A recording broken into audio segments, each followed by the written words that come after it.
Hello students, আজি আমি শিকিবলৈ গৈ আছো নেৰেশন আৰু আমি জিটি নেৰেশন শিকো আমি শিকিম প্ৰো লেভেলৰ নেৰেশন মই প্ৰো লেভেলৰ কিভাবে কৈছো যে এইটো চেনেলত বেছিভাগ আপ টু 10 লৈকে ষ্টুডেন্ট আছে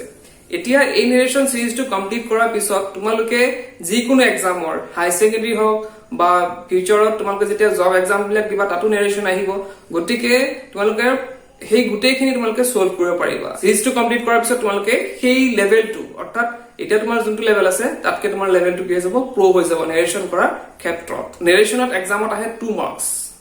কিন্তু বহুতো ছাত্ৰ ছাত্ৰীয়ে দেখা যায় যে নেৰেশনটো নেগলেক্ট কৰে বহুতো টান বুলি হতে নেগলেক্ট কৰে আৰু 2 মাৰ্কসটো জাক বুলি যাব দিয়ে কিন্তু 2 মাৰ্কসটো তোমালোকৰ মেট্ৰিকত বা হাই সেকেন্ডাৰী যিকোনো এক্সামত তোমাৰ 2 মাৰ্কসটো বহুত ভ্যালু কৰে এটা ভাবাচোন তোমালোকে যদি তোমালোকে 78 পোৱা ইংলিশত 80 নোপোৱা তেনেকে কেনেকুৱা লাগিব এটা মনটো বা 79 পোৱা নেৰেশন যদি দুটা কৰা তেতিয়া হয়তো তোমালোকৰ 80 ক্ৰস কৰি দিব পাৰে গতিকে হেতু এটা মনত লৈ চলিবা যে মই যি গ্ৰামাৰ আছে বা যি কোৱেশ্চন আনসাৰ আছে গুটেখিনি কমপ্লিট কৰি যাম আৰু এক্সামত মোৰ 100% দিম আৰু মই সম্পূৰ্ণ নম্বৰ পাবলৈ সক্ষম হ'ম বেছি কথা নকয় আহা আজিৰ ক্লাছটো ষ্টাৰ্ট কৰো একেবাৰে মই তলৰ পৰা একে ওপৰলৈকে প্ৰো লেভেললৈকে বুজাম গতিকে সকলোৱে যাতে ভিডিওটো শেষলৈকে চাই আহা তেন্তে ভিডিওটো ষ্টাৰ্ট কৰো এতিয়া তোমালোকে জানিব লাগিব যে নেৰেশন two types there are two types of narration these are direct narration and another is indirect narration আমি ইয়াত অসমীয়াত কি বুলি কওঁ এটা ক প্ৰত্যক্ষ আৰু এটা কি বুলি কওঁ পৰোক্ষ আহা এই ডাইৰেক্ট আৰু ইনডাইৰেক্ট নেৰেশনৰ এটা এক্সাম্পলৰ দি আমি বুজিবলৈ চেষ্টা কৰো এটা প্ৰথম সেন্টেন্সটো দেখা পাইছা যে Ramen says I am a good boy ইয়াত অসমীয়া অৰ্থটো কি হ'ব ৰমেনে কয় মই এজন ভাল ল'ৰা মোৰ কথা কোৱা নাই তাৰ কথা কৈছে I am a good boy Romen says I am a good boy second two কি আছে তোমালোকে দেখি পাইছা যে Ramen says that he is a good boy ৰমেনে কয় যে সি এজন ভাল ল'ৰা এতিয়া চোৱা ইয়াত কি আছে আই আছে সি নিজকে নিজৰ কথা যেনেকৈ কৈছে আমি তেনেকৈ বহাইছো গতিকে I M a good boy এইটো হৈছে আমাৰ ডাইৰেক্ট আৰু এইটো হৈছে ইনডাইৰেক্ট এতিয়া মই শিকাম এটা প্ৰো লেভেলৰ এটা বস্তু যে আমি ডাইৰেক্ট আৰু ইনডাইৰেক্ট আমি কেনেদৰে চিনি পাব পাৰো চোৱা কি ইয়াত চোৱা ডাইৰেক্টত কি থাকিব এই যে কমা এটা থাকিব দেখিছানে কমা এটা থাকিব তাৰ পিছত কি থাকিব এই এপস্ট্ৰফি দুটা থাকিব চোৱা এই এপস্ট্ৰফি যেতিয়া দুটা থাকিব আৰু এই কমাটো থাকিব আৰু ডেট নাথাকিব তেতিয়া আমি কি গম পাম এটো কি হ'ব ডাইৰেক্টত হ'ব ঠিক আছে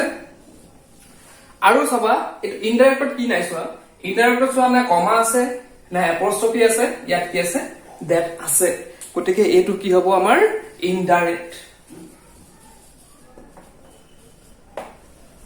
হয়তো বুজি পাইছা সকলো এতিয়া ডাইৰেক্ট আৰু ইনডাইৰেক্টটো তোমালোকে প্ৰথমতে বাছি উলিয়াব লাগিব তাৰ পিছতে আমি ৰিলেচন কৰিব পাৰিম প্ৰথমতে ডাইৰেক্ট আৰু ইনডাইৰেক্ট তোমালোকে বাছি উলিয়াব জানিব লাগিব এতিয়া নেৰেশনৰ বিষয়ে আৰু এটা বস্তু জানিব লাগিব যে সেন্টেন্সটো আমি লৈছো he says I read in class 10 ইয়াত যেটো says দেখিছা ভাৰ্ব এটো হ'ল ৰিপৰ্টিং ভাৰ্ব এ প্ৰথমতে আছে যে সেইকাৰণে ৰিপৰ্টিং ভাৰ্ব আৰু এটো কি আছে I read in class 10 এই read টো হ'ল এটা ভাৰ্ব আৰু এটো হৈছে ৰিপৰ্টেড ভাৰ্ব আৰু এই যোনটো সেন্টেন্স আছে এটো হৈছে ৰিপৰ্টেড স্পিচ এটো আমি কি বুলি কম ৰিপৰ্টেড স্পিচ বুলি কম এতিয়া যেতিয়া আমি ডাইৰেক্ট টু ইনডাইৰেক্ট নিম টেন্সৰ ক্ষেত্ৰত যদি সেন্টেন্সটো আমাৰ সিম্পল প্ৰেজেন্টত থাকে আমি ইনডাইৰেক্ট কোডে কি কৰিব লাগিব সিম্পল পাষ্টত নিব লাগিব সেম তেনেকৈ প্ৰেজেন্ট কন্টিনিউয়াছত থাকিলে পাষ্ট কন্টিনিউয়াছত নিব লাগিব আৰু প্ৰেজেন্ট পাৰফেক্টত থাকিলে আমি কোড নিম পাষ্ট পাৰফেক্টত নিম প্ৰেজেন্ট পাৰফেক্ট কন্টিনিউয়াছত থাকিলে আমি পাষ্ট পাৰফেক্ট কন্টিনিউয়াছ নিম এইখিনিও সেমে এইখিনি অকন চেঞ্জ হ'ব কি সিম্পল পাষ্টত থাকিলে আমি কোড নিম পাষ্ট পাৰফেক্টত নিম past continuous থাকিলে আমি বলিম past perfect continuous নিম এটা আৰু এটা কথা আছে ফিউচাৰ টেন্সত থাকিলে আমি কি কৰিম ফিউচাৰ টেন্সত থাকিলে আমি কি কৰিম তে তোমালোকে জানা যে ফিউচাৰ টেন্সৰ যদি তোমালোকে ষ্ট্ৰাকচাৰটো জানা তাত কি থাকে প্ৰত্যেকটা সেন্টেন্সতে শেল আৰু উইল থাকে আমি কি কৰিম যেতিয়া আমি ডাইৰেক্ট টু ইনডাইৰেক্ট নিম যেতিয়া শেল উইল থাকিব যেতিয়া ফিউচাৰ টেন্সতটো শেল উইল থাকিবই হেতু আমি কি কৰি পেলাম শুড বা উড হেতু ডিপেন্ড কৰিব সাবজেক্টৰ ওপৰত বা নাউনৰ ওপৰত ডিপেন্ড কৰিব যে এটো শুড হ'ব নে উড হ'ব এতিয়া আৰু এটা শৰ্টকাট মই কৈ আছো কি হ'ব লাগিব যে ধৰি লোৱা ডাইৰেক্ট টু ইনডাইৰেক্ট কৰোতে আমি টেন্স খিনি মনত নাৰাখিলো এইখিনি ফৰ্মুলা যদি মনত ৰাখো তথাপি আমাৰ হ'ব যে যদি ধৰা ডাইৰেক্টত যোনটো ধৰা আছে এতিয়া ডু ভাৰ্ব এটা আছে আমি কি কৰিম ইনডাইৰেক্টত এই ডুটো কি কৰি পেলাম ডিড কৰি পেলাম ঠিক আছে এতিয়া ধৰা সেন্টেন্সটো আছে am is are am is are আছে আমি এটো কি পৰিবৰ্তন কৰিম was বা where লৈ পৰিবৰ্তন কৰিম আমি যেতিয়া নাৰেশন কৰিবলৈ ষ্টাৰ্ট কৰিম তেতিয়া তোমালোকে এই গুটেখিনি গম পাবা আৰু এটা মই ৰিকুৱেষ্ট কৰিছো তোমালোকে গুটেখিনি নোট ডাউন কৰি যোৱা লিখি যোৱা বহি এখনত তেন্তে তোমালোকৰ সুবিধা হ'ব বুজিবলৈ তাৰপিছত আছে আমাৰ যদি have has হয় have বা has হলে তেতিয়া আমি কি হলিম had লৈ পৰিবৰ্তন কৰিম তা এতিয়া ভাৰ্ব এটা যদি আমাৰ থাকে ধৰি লও আমি did থাকিলে সেন্টেন্সটো তেতিয়া আমি কি হলিম had done যদি ইয়াত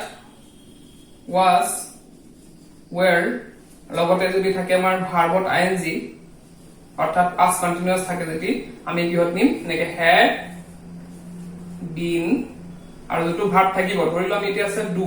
doing আছে এটা কি কৰিম আমি had been doing কৰিব না হল আৰু এটা আমি জানো এই যে shall আৰু should থাকিলে shall আৰু will থাকিলে আমি কি কৰিম should বা would কৰিম আমি উডল লৈ যাম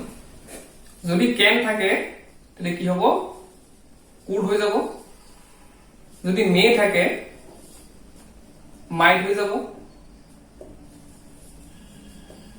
এতিয়া আৰু এটা ইম্পৰ্টেন্ট বস্তু যে তোমালোকে এখিনি চাবা যে পাৰসন কেনেকৈ চেঞ্জ হয় যদি ডাইৰেক্টত আই থাকে ডাইৰেক্টত যদি আই থাকে এটো ক্যালেন্ডাৰ হ'ব পিছত বুজাম যেতিয়া নাৰেশন কৰিম যেতিয়া ডাইৰেক্টত আই থাকিব তেতিয়া কি হৈ যাব ইনডাইৰেক্টত হি বা শি হৈ যাব ঠিক তেনেদৰে যদি মি থাকে তেতিয়া কি হৈ যাব হিম বা হাৰ তোমালোকে লিখি লবা তাৰপিছত আছে মাই থাকিলে কি হ'ব হিজ বা হার হৈ যাব তে উই থাকিলে কি হ'ব দে হৈ যাব আস থাকিলে কি হ'ব দেম হৈ যাব আৰু আৱাৰ থাকিলে কি হ'ব দেয়াৰ হৈ যাব এটা বহুত ইম্পৰ্টেন্ট জানে মই এতিয়া কি কম এতিয়া মই যদি ডাইৰেক্টত কম মই আমি ইনডাইৰেক্ট কি লাগিব হি বা শি কেনেধৰণে হয় বস্তুখিনি এতিয়া আহা বুজি লও এতিয়া ডাইৰেক্ট টু ইনডাইৰেক্ট কৰোঁতে যদি দিছ থাকে তেতিয়া ডেট বহাব লাগিব দিছ থাকিলে দোজ হিয়াৰ থাকিলে দেয়াৰ জাষ্ট থাকিলে দেন নাও থাকিলে দেন টুডে থাকিলে ডেট ডে টুমৰো থাকিলে দ্য নেক্সট ডে বা দ্য ফলোয়িং ডে yesterday থাকিলে দ্য প্ৰিভিয়াছ ডে বা the day before last night থাকিলে দ্য প্ৰিভিয়াছ নাইট এগো থাকিলে বিফৰ বহাব লাগিব ইয়াত মই সেন্টেন্স এটা লিখিছো he says I am very late ইয়াত কবলগীয়া কথাটো এটো আছিল যে যদি আমি এটা বস্তু চাও ইয়াত কি আছে আমাৰ সেজ আছে সেজটো আমি কি টেন্স বুলি জানো সেজটো আমাৰ হল প্ৰেজেন্ট ইনডিফিনিট বা প্ৰেজেন্ট সিম্পল সেজটো আমাৰ কি হ'ব সিম্পল প্ৰেজেন্ট এটা কথাটা মন কৰিবা যে যদি ৰিপৰ্টিং ভাৰ্বটো প্ৰেজেন্ট টেন্সত থাকে তেন্তে সেন্টেন্সটো আমাৰ জিনটো টেন্সতে আছে এটো সোৱা সেন্টেন্সটো কি আছে আই এম ভেৰি লেট এটো ৰিপৰ্টেড স্পিচ তো কি আছে প্ৰেজেন্ট সিম্পলতে আছে গতিকে প্ৰেজেন্ট সিম্পলত থাকিলে আমি টেন্সটো চেঞ্জ কৰিব নালাগে আমি যেটো আগত পঢ়িলো যে যদি সিম্পল প্ৰেজেন্ট হয় পাষ্ট সিম্পললৈ যাব বা প্ৰেজেন্ট কন্টিনিউয়াস হলে পাষ্ট কন্টিনিউয়াস হৈ যাব সেইখিনি ইয়াত ফৰ্মুলা ইয়াত নেখাতে হা ঠিক আছে এইখিনি ফৰ্মুলা যেতিয়া ইয়াত সেজ থাকিব সেইখিনি ফৰ্মুলা আমি ইয়াত খটাব নোৱাৰিম এতিয়া চোৱা কি হ'ব এটো যদি আমি ইনডাইৰেক্টলি নিও তেতিয়া কি হ'ব চোৱা হি সেজ এটা কি হ'ব আমি ইনডাইৰেক্টলি কি কৰিব লাগিব দ্যাট টু বহাব লাগিব দ্যাট টু বহাৰ লগে লগে কি হ'ব এই কমাটো আৰু এপস্ট্ৰফি খিনি উঠি যাব এটা চোৱা হি সেজ দ্যাট এতিয়া মই কি কৈছিলো অলপ আগতে বুজাইছিলো যে আই থাকিলে কি হ'ব আই থাকিলে কি বহাইছিলো হি বা শি বহাইছিলো এটা আমি এনেকৈ নিৰ্ণয় কৰিম যে আই থাকিলে হি হ'ব নে শি হ'ব এটা তোমালোকে চোৱা ইয়াত কি আছে ফাৰ্স্টে চাবা হি আছে হি থকাৰ কাৰণে আমি ইয়াত কি বহাম এই আই জাগাটো আমি কি বহাই হিয়ে বহাম ঠিক আছে আৰু ইয়াত যদি শি থাকিলে হয় আমি ইয়াত কি বহালো হয় শি বহালো হয় ঠিক আছে এটা বহালো হি এতিয়া যেহেতু আমাৰ টেন্সটো চেঞ্জ নহয় গতিকে আমি কি বহাম প্ৰেজেন্ট টেন্সতে বহাম হি লগত কি বহিব হিৰটো এম নহয় গতিকে কি হ'ব হি ইজ আৰু কি হ'বটো ভেৰি লেট ঠিক আছে এতিয়া হৈছে আৰু নেক্সট সেন্টেন্স হলে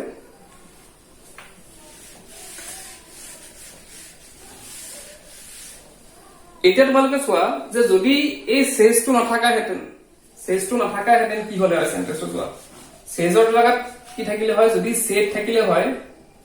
মই কি কৈছিলো যদি সেট থাকে তেন্তে আমাৰ সেন্টেন্সটো মানে যোনটো টেন্সত আছে এইটো টেন্সতে থাকিব কিন্তু সেট থাকিলে আমি এতিয়া এইখিনি ফৰ্মুলা যোনখিনি পঢ়ি আহিলো যে প্ৰেজেন্ট সিম্পল প্ৰেজেন্ট থাকিলে পাষ্ট সিম্পল পাষ্ট হ'ব টেনৰ সেইখিনি ফৰ্মুলা আমি খটাব লাগিব এতিয়া চোৱা আপোনালোকে হি সেড আছে এটা কি হ'ব আমি হি সেড দ্যাটে বহাম এইখিনিলৈকে একে থাকিব এটা চেঞ্জ আহিব ক'ত আই থাকিলেতো আগতো ক'লো যে যেহেতু হি আছে গতিকে ইয়াত কি হৈ বহিব এটা মই শৰ্টকাট ফৰ্মুলাটা কি কৈছিলো যে এম থাকিলে হয়নে এম ইজাৰ থাকিলে আমি কি হলে পৰিৱৰ্তন কৰিম ওয়াজ বা ওয়াৰ লৈ পৰিৱৰ্তন কৰিম ইনডাইৰেক্টত গতিকে ইয়াত যেহেতু এম আছে গতিকে হি লগত কি বহিব ওয়াজ নে ওয়াৰ বহিব আমি জানো যে হি লগত কি বহে ওয়াজ বহে গতিকে কি হ'ব হি ওয়াজ ভেৰি লেট হৈ গ'ল এটা নেক্সট আৰু এটা এক্সাম্পল আমি প্ৰেক্টিচ কৰো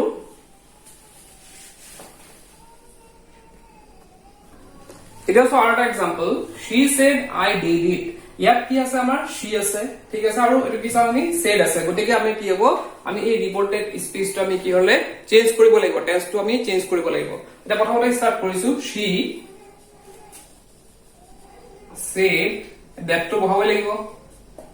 এটা আই থাকিলে আমি কি চাব লাগিব প্ৰথমটো ইয়াত কি আছে যেহেতু she আছে গতিকে ইয়াত কি হ'ব she এতিয়া চোৱা এই did আছে হয়নে এই did to কেটেন্সত আছে did to যদি আমি চাও did to আছে আমাৰ সিম্পল পাষ্টত আছে তোমালোকে আগৰখিনি যদি লিখি লৈছা যে যদি পাস্ট টেন্সত থাকে সিম্পল পাষ্টত আছে did to সিম্পল পাষ্টত থাকিলে কত যাব পাস্ট পারফেক্টত যাব গতিকে আমাৰ সেন্টেন্সটো কি হ'ব she পাস্ট পাৰফেক্টৰ গঠনটো কি আছিল subject plus had plus verb plus participle plus object গতিকে she সাবজেক্ট বহালো did আছে এটো কি হৈ যাব had আৰু কি হ'ব had done it sorry okay no had done it এটা সব আৰু এটা এক্সাম্পল আমাৰ নেক্সট এক্সাম্পলটো আছে Alon said I am reading now এতিয়া আমি কি পালো আল প্ৰথমতে কি বহালো Alon said that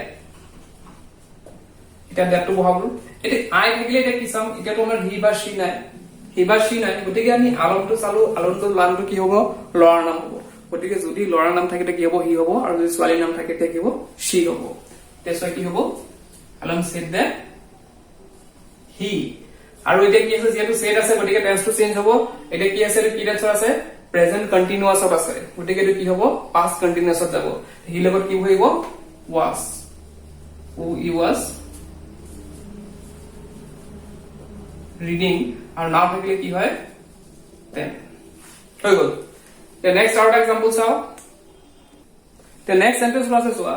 they said we have done the job এতিয়া কি কৰিম আমি they